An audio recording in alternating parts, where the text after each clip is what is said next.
Donc on a dit que le foie, comme représenté sur le dernier schéma, il présente 3 faces. Essayons de voir ces faces de plus près. Et pour cela, je vais tout simplement regarder le foie tel qu'il est, c'est-à-dire je vais faire une vue d'abord supérieure du foie pour étudier la face supérieure, on a dit plutôt supéro-antérieure. Alors, une vue directe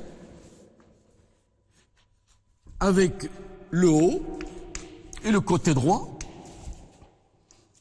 Le foie du côté droit est une véritable masse. Et plus on va vers la gauche, il est effilé, cette masse.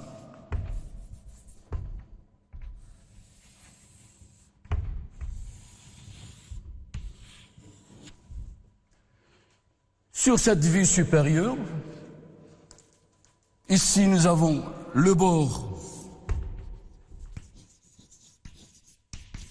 antérieur. Automatiquement ici, ça va être le bord postéro-supérieur.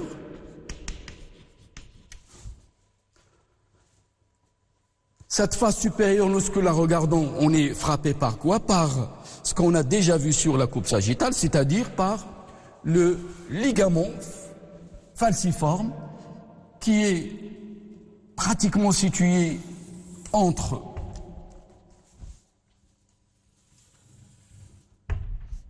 ce qu'on a appelé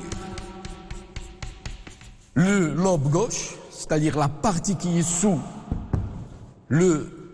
la coupole diaphragmatique gauche, et une large partie qui occupe tout l'hypocondre droit. C'est une surface lisse où le ligament falciforme se continue en bas avec le ligament rond qui lui, il a un trajet sur la face inférieure, et en arrière, le ligament falciforme se continue avec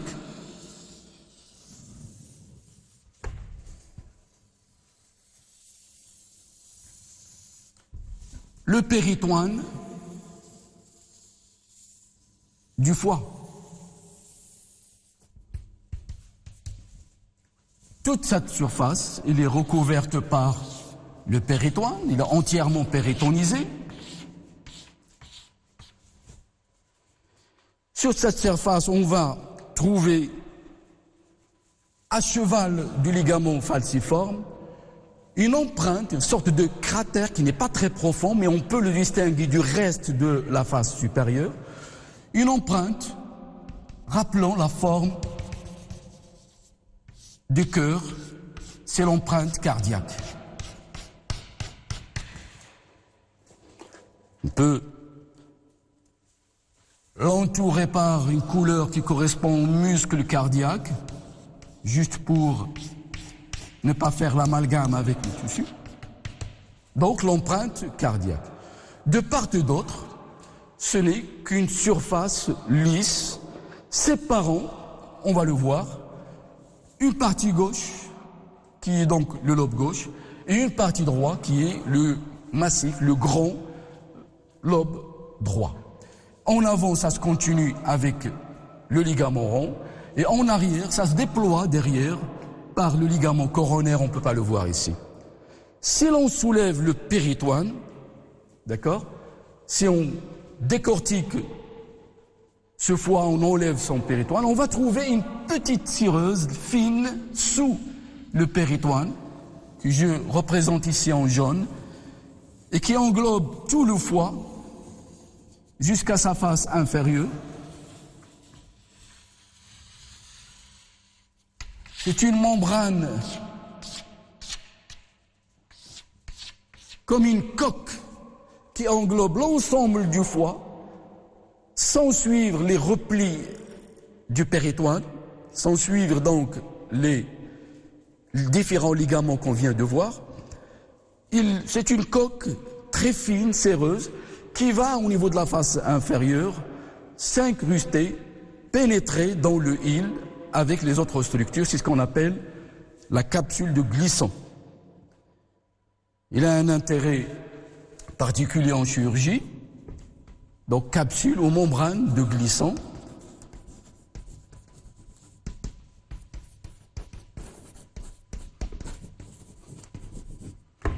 Le reste de la face, il est strictement lisse et il tapisse en haut le diaphragme et en avant la paroi antérieure. Voyons maintenant la face inférieure du foie. Le foie, lorsqu'on est en face, on le voit de cette manière-là, c'est-à-dire on voit sa face supérieure qui descend même en avant. Pour regarder sa face inférieure, il suffit de prendre le bord antérieur avec des valves sur un cadavre ou même c'est un sujet vivant lors de la chirurgie et de relever ce bord antérieur pour regarder de face la face inférieure. C'est ce qu'on va essayer de faire, c'est ce qu'on va essayer de schématiser. On va essayer donc de mettre deux valves de part et d'autre et de relever le foie, c'est-à-dire de le renverser pour voir la face inférieure. Les rapports ne vont pas, plutôt l'orientation ne va pas changer puisque je suis dans la même situation. Dans la même situation, côté droit, c'est à ma gauche et côté, la partie haute, tout simplement c'est un foie relevé avec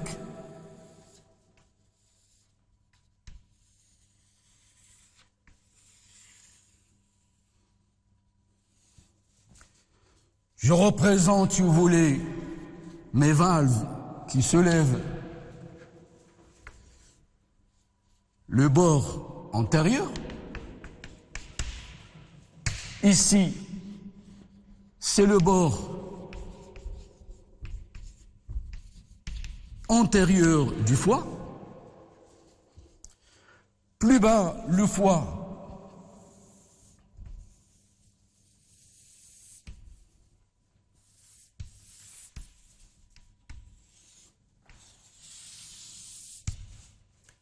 et si je relève le foie, sa face inférieure va paraître de la manière suivante, marquée essentiellement par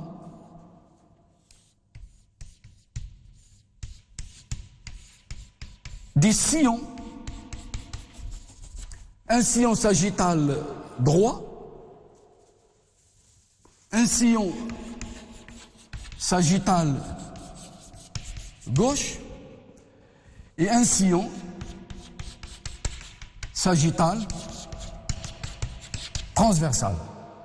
Les trois sillons vont donc donner un aspect d'un H. Le sillon sagittal droit est un sillon normalement occupé par un sac vésiculaire qui contient, c'est un réservoir des sécrétions biliaires du foie. Rappelez-vous que la bile se crée au niveau du foie, à côté du métabolisme des glucides, lipides, protéines. Le foie dégrade l'hémoglobine et forme des sels biliaires sous forme d'acide qui vont être emmagasinés au niveau d'un réservoir, c'est la vésicule biliaire, placé tout proche du bord antérieur de la face, sur la face inférieure du foie, et qui présente bien sûr un corps, un collet et un canal excréteur dont nous verrons plus tard la destinée ou la destination. Le sillon sagittal continue donc de marquer cette face inférieure jusqu'à ce qu'il reçoit, ce qu'il se met en contact avec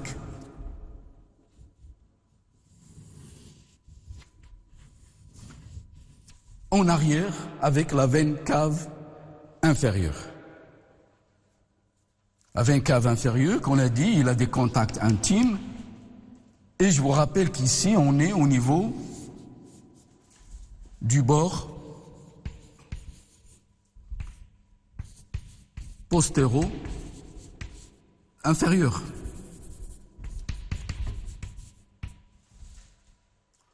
Donc le bord antérieur, le bord postéro-supérieur. Pourquoi? Parce qu'on a relevé le foie et on est en train de le regarder de face. Donc, aspect séparé par des sillons en 4 zones distinctes, on va les voir. Déjà, le sillon sagittal droit est marqué par la présence de ce réservoir de sels biliaires qu'on appelle la vésicule biliaire. Le sillon sagittal gauche, lui, il est marqué par la présence de ce qu'on a déjà vu, c'est-à-dire l'ancienne veine ombilicale,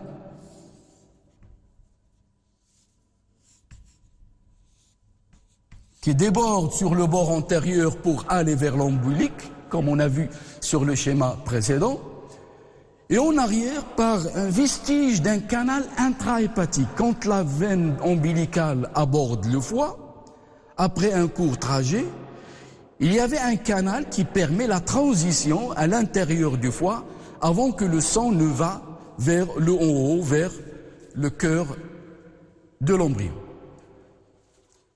Donc c'est un conduit veineux qu'on appelle le canal d'Arantus. Donc c'est une vestige veineuse qui occupe le reste du sillon sagittal gauche. Le sillon transversal n'est autre que le hile du foie, marqué justement par le fait qu'il est entouré par le péritoine qui se continue avec le petit épiplan, comme on l'a vu plus haut. Et c'est là où existe la division des éléments du pédicule, à savoir l'artère hépatique propre, le transporte et bien sûr les voies hépatiques externes. On va voir plutôt les voies biliaires externes. On va le voir à l'intérieur. À l'intérieur du foie, vous avez des canaux excréteurs qui sont intrahépatiques. Et lorsqu'ils sortent, ce sont des canaux hépatiques extrahépatiques qui vont participer à la formation de la voie biliaire principale. Donc, le sillon transversal est justement marqué par la présence du pédicule hépatique. Cette face inférieure est, du fait de cette disposition en sillon, il est séparé en 4 lobes. Vous avez vu, la face supérieure, il est séparé en 2 grands lobes, lobe gauche et lobe droit. La face inférieure nous donne un lobe gauche, un lobe droit qui se rétrécit sur la face inférieure alors qu'il était large sur la face supérieure, et surtout 2 lobes, un qui est postérieur, c'est le lobe caudé, on l'appelle également classiquement le lobe de Spiegel, le lobe carré,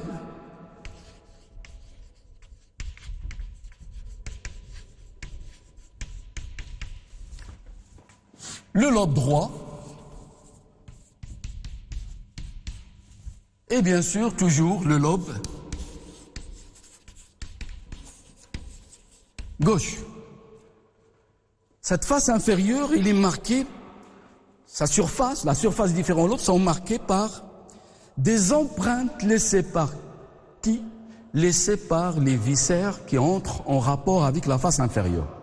C'est ainsi que, au niveau du lobe gauche, nous l'avons déjà vu avec l'estomac, on aura tout simplement l'empreinte qui aura la forme, bien sûr,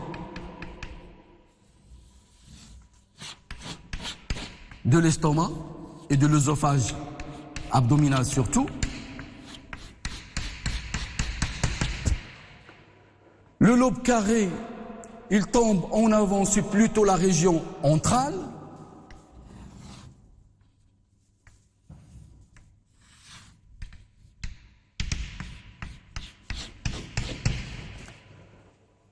Ce qui est très intéressant sur le lobe droit, ce lobe droit, on va y trouver l'angle, une empreinte de l'angle supérieur du duodénum, le genius superus. Juste en dehors, c'est l'empreinte du rein qui va laisser, on avait dit que le rein est un rapport postérieur des deux juste par la partie médiale, mais toute la partie latérale, c'est le foie qui vient se poser dessus. Et à la partie toute inférieure, nous avons l'empreinte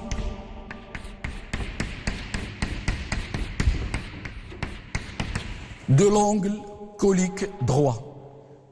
Vous voyez donc cette surface, cette face inférieure, il nous montre un petit peu comment ce foie, puisqu'il regarde en bas et en arrière, contracte des rapports, et déjà avec la morphologie, on peut déduire toute la topographie. Ça fera bien une question de synthèse pour les rapports topographiques. Donc faites bien attention. Je pense que ce qu'il faut retenir dans cette face inférieure, c'est la face de Hill, premier élément. C'est la face par laquelle le pédicule aborde le foie. Cette face est en continuité grâce au petit omentum avec l'estomac à gauche et le premier segment duodénal en bas.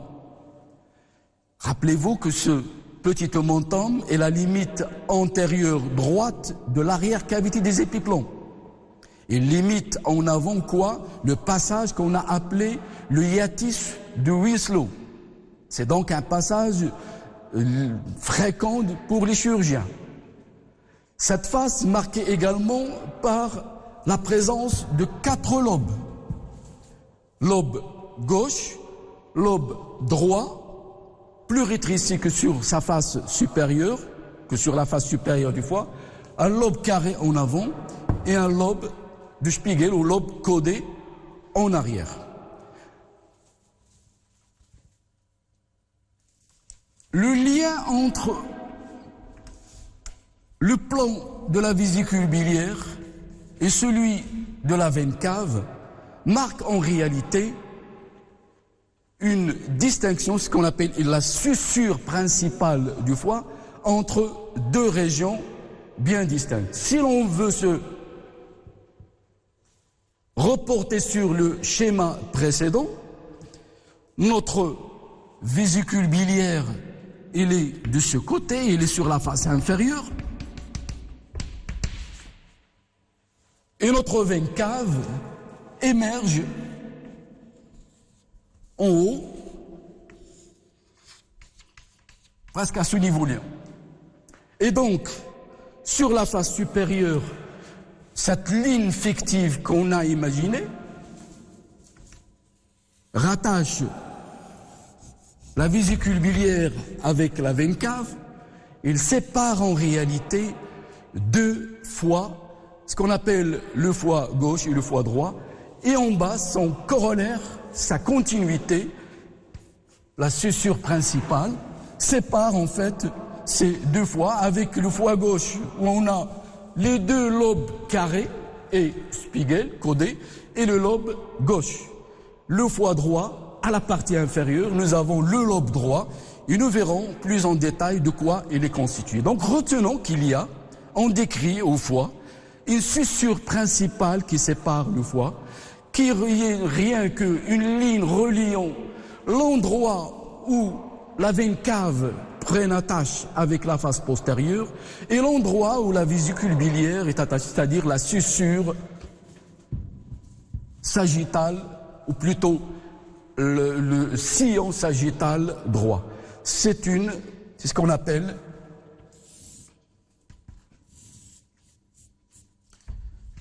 la suture principale du foie.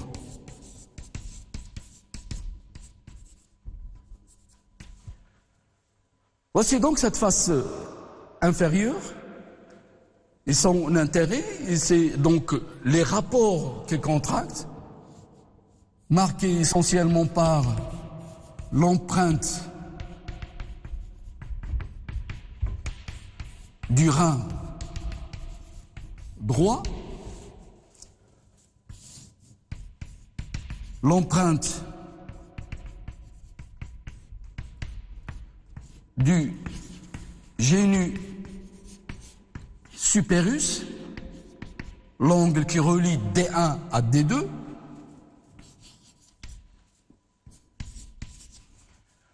l'empreinte osogastrique,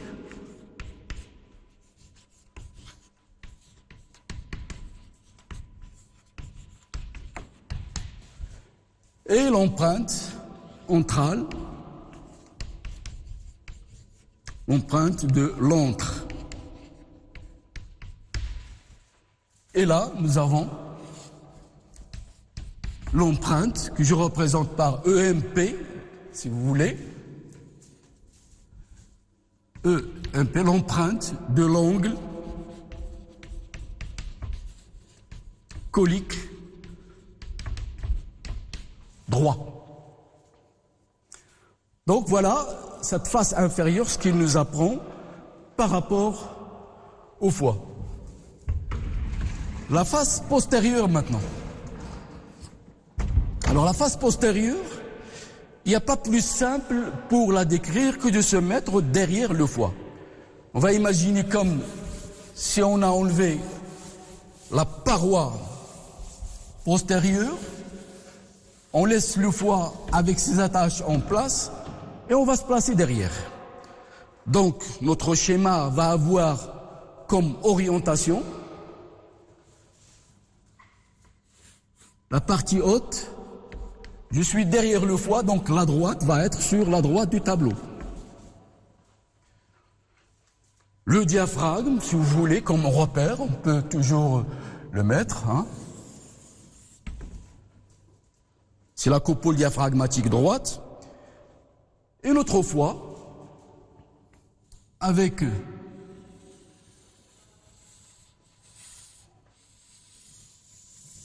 la coupole diaphragmatique gauche de l'autre côté.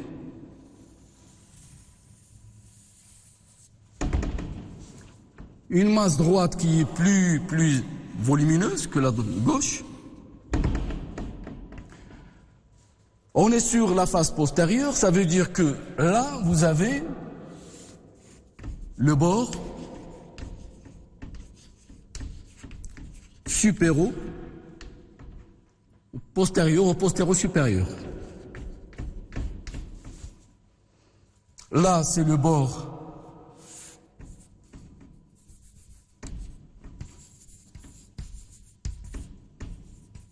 postéro-inférieur. Je vais essayer de me faire un peu plus d'espace, si vous permettez.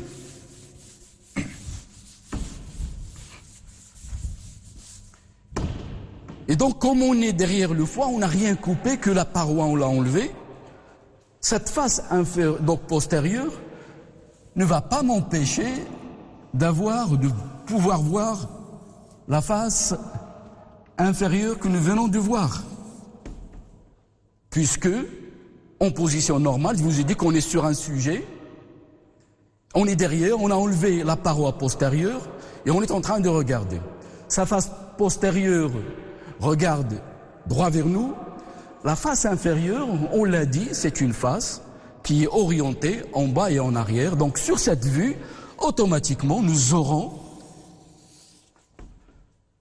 une possibilité de voir la face inférieure qu'on a déjà étudiée. Ici, il est comme repère pour qu'on se situe où on est. L'élément le plus important à ce niveau-là, on l'a déjà dit, c'est la veine cave postérieure qui descend. Je vais la couper à ce niveau-là pour continuer à regarder ma face inférieure.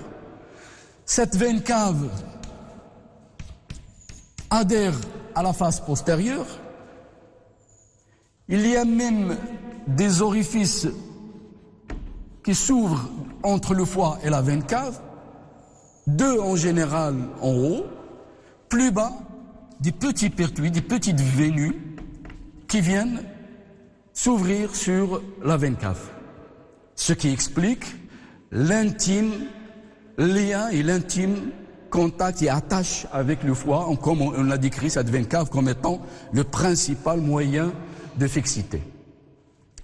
Le reste de la face est une face lisse, marquée par le péritoine qui couvre la capsule de glissant, même si je ne la représente pas ici, vous le devinez. Le ligament falciforme, on peut le revoir ici sous cette forme. Et on a dit, lorsqu'il arrive sur la face postérieure, il va faire des prolongements sans couvrir. C'est le péritoine normal, sans couvrir, donc, en laissant libre la veine cave, le péritoine se replie à chaque niveau que je trace ici, je le double, c'est un repli vers la paroi postérieure qu'on vient d'enlever. Et regardez la disposition de cette paroi, le reste c'est le péritoine, toute cette face postérieure elle est péritonisée. De la même façon ici, toute la face postérieure est péritonisée. On a l'impression que ce péritoine viscéral du foie postérieur n'est que le prolongement du ligament falciforme en haut, avec des replis que je dédouble ici vers la paroi. Lorsque le péritoine couvre la face, il se replie vers la paroi qu'on a enlevée. En haut, pareil. Et ces structures qui se rapprochent plus les unes des autres vont se fixer, formant. Rappelez-vous ce qu'on avait. Il y avait, lorsqu'un organe se fixe sur un autre, donc ça donne plutôt un feuillet péritonial se fixe longtemps sur un autre, ça donne une structure qu'on peut découper, une structure décollable qui est le fascia. Ici, notre organe n'est pas une fixation de péritoine ou d'un feuillet péritonial sur la paroi, mais c'est une fixation entre 2 feuillets.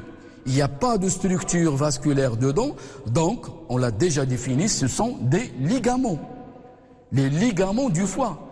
En plus du ligament qu'on a vu sur le schéma précédent, ici que j'ai enlevé, vous avez sur la face postérieure 2 autres ligaments qui vont apparaître et qui vont compléter les moyens dont on a parlé tout à l'heure, c'est-à-dire les moyens de fixité ou d'attache.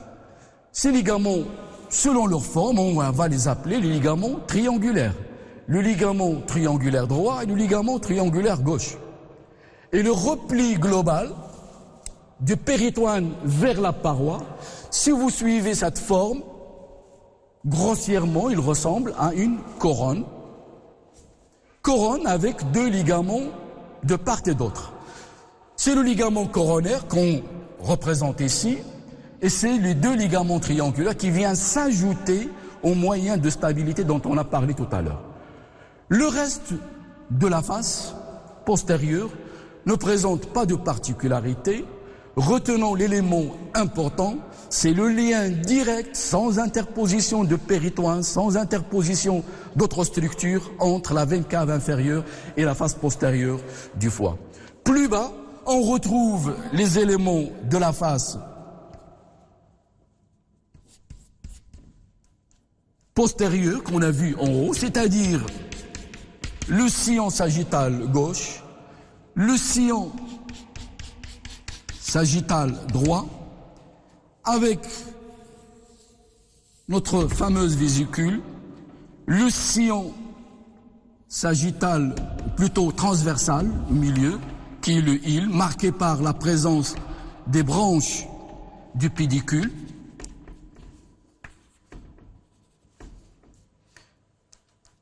vésicule biliaire qui se continue par un conduit excréteur qui est le cystique. Donc voici, à partir de là, vers le bas, c'est la face inférieure qu'on a vue. On peut même rajouter, mais ça sert à rien, on va juste encombrer notre schéma, les différentes empreintes. Voici le foie, si on se place derrière, comment il est.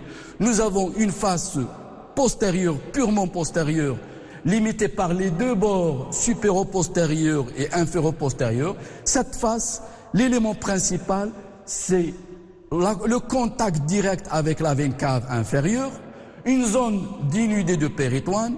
Les parties latérales sont recouvertes de péritoine, lequel péritoine se replie à la manière d'une couronne couchée, si vous voulez, vers la paroi postérieure. Ainsi, il délimite, en plus du ligament falciforme en haut, des ligaments triangulaires, un gauche et l'autre droit. Le ligament falciforme, on l'a déjà vu.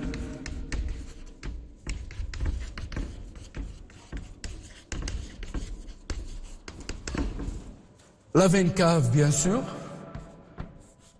inférieure. L'abouchement des veines hépatiques, on peut les appeler aussi des veines sus-hépatiques, on verra avec la vascularisation.